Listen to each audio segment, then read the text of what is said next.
आज आपण बनवणार आहे खेकड्याचा रस्सा। आणि हे बघा खेकडे आणले ते आपण समुद्रातले, आणि समुद्रातले खेकडे असे असतात आणि आपल्या गावाकडे कसे काळे खेकडे असतात आणि इकडे मुंबईला समुद्रातले खेकडे असे असतात। आता ह्याचा मस्तपैकी रस्सा बनवणार आहे। आता साफ करणार आणि ह्याचा रस्सा बनवणार। बघा मी आता खेकडे साफ केले ते आणि ह्याचा मी आता रस्सा बनवणार आहे ह्याचा। आणि हे आहे ना ते बारीक बारीक ह्याचा मी आता मिक्सरला बारीक करणार आहे ही, आणि हे रश्श्यात घालणार आहे बारीक करून।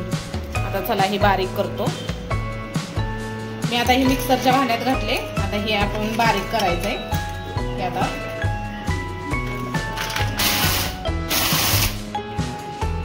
हे मी आता थोडंसं पाणी टाकतोय म्हणजे चांगलं आपलं बारीक होईल। असं बारीक झाले ही, आपण हे असं काढून घ्यायचं।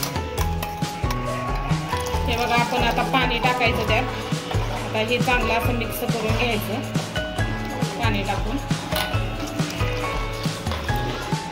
आता हे आपण बारीक केलेलं आता हे असं गाळून घ्यायचं, कारण खाली असं खेकड्याचं खर असते ना, त्यासाठी आपण असं गाळून घ्यायचं।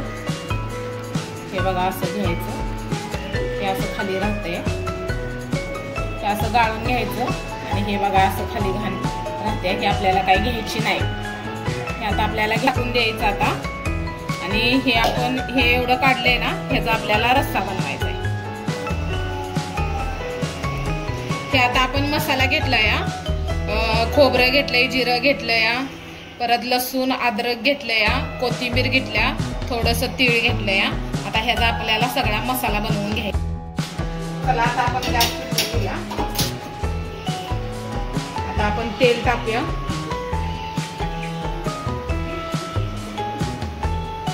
हे आता आपण मसाला टाकलाय तेलात। हे आता आपण बारीक केलेला मसाला आपण टाकूया सगळा, चांगला मिक्स करून घ्यायचा। चांगला असा मसाला भाजून घ्यायचा आपण तेलात। आता आपण त्यात चटणी टाकल्या, आता 2 चमचे चटणी आपल्याला टाकायची। आता चांगलं मिक्स करून घ्यायचं। आता चांगलं तेल सुटत तोपर्यंत आपण हे चांगला मसाला भाजून घ्यायचा। तसं मीठ टाकायचं चवीनुसार। हे आपण किचन किंग मसाला घेतलाय, हे आपण टाकलाय पुढे। चांगलं मिक्स करून घ्यायचा मसाला आपला, असं चांगला मिक्स करून घ्यायचा। थोडंसं पाणी टाकूया आपण त्यात। आता आपण थोडंसं पाणी टाकूया त्यात। आता चांगला मसाला भाजून असं तेल सुटोस्तवर भाजलाय चांगला मी, आणि थोडंसं पाणी टाकलंय त्यात। आता चांगलं तेल सुटोस्तोपर्यंत आपला मसाला शिजवून घ्यायचा चांगला। बघा असा आणि आपण सगळे खेकडे टाकूया ह्यात। असं चांगले सगळे खेकडे आपण टाकायचे। खेकड्याच्या नांगी येत्या ते आपण टाकायचे। हे बघा असं आता चांगलं मिक्स करून घेऊया।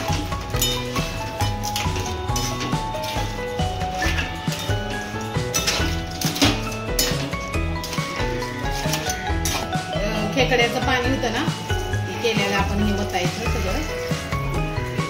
असं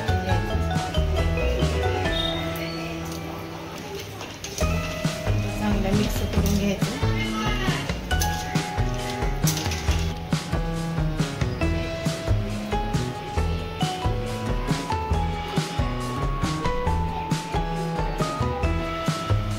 हे बघा आपला खेकड्याचा रस्सा आता उकळी यायला लागलाय त्याला।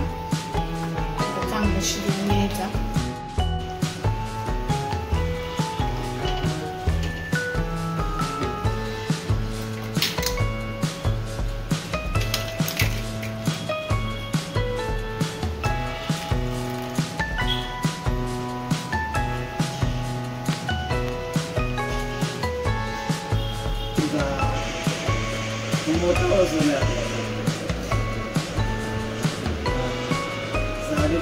पैकी एक मिनिट